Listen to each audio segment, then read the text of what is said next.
What I did in the service, I was what they would call 11 Bravo. It's 11. I started off 11 Mike, so made it to Bradley Commander, and then all of that switched over to 11 Bravo. So then I was permanently 11 Bravo. So if you know what that is, I was a ground pounder. Then from there, I went. After I got out of the military, I went and worked for a company called BAE Systems. And I was there for 6 years. So while I was there, I was trying to pursue a lot of those things on my own. When I initially got out, I got 80%. So I was like, I'm trapped, because I was traveling all over the world for BAE Systems, from all over different places to do either Bradley stuff or teach soldier stuff. So I was still kind of interacting with the soldier at that time frame. Yeah. And then from there, it was like, well, I think they actually told me I'm well over 100% at the time, just considering what happened while I was on my deployment. But I was just like, man, I just want to get back to work and get to it, and that was the fastest way, working for BAE, to just get back to it. So I did that exactly. I did that. So I worked for them for about 6 years, did my thing, and slowly tried to pursue it. But I kept hearing a lot of bad stories, good stories, neutral stories. And I think at the time, a company like you weren't even set up for that type of stuff yet. Nobody was really helping soldiers do that. So I just kind of settled for what I had and knew I could get more. But I was just like, hey, I'm working, I'm stable, my mind's right, my spirit's right. So I'm good. And I just kind of dealt with it at the time. And then after working for SpaceX for 8 years, I went ahead and pursued a position here in Mississippi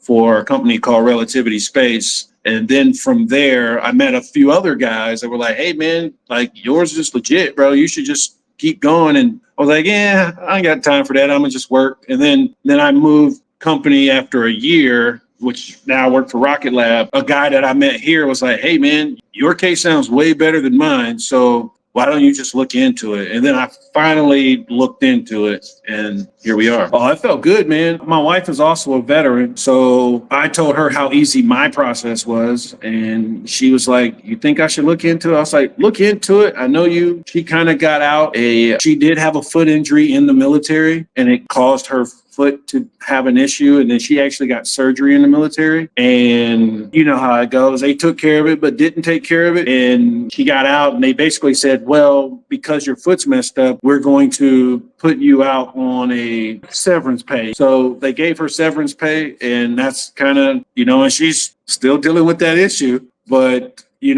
like I told her, I was like, well, just look into it. And I don't think it went anywhere eventually, but hey, that's what I end up doing. If I had to say my closing statement would be is my fellow blood brothers and sisters, just make sure that you know that there is help, and make sure you know that, Trajector could actually help you with that paperwork so you can get to the next step, whether you're trying to sit at home or whether you're trying to get out here and make this money. Either way, it's there for you for that assistance. So that would be my closing statement.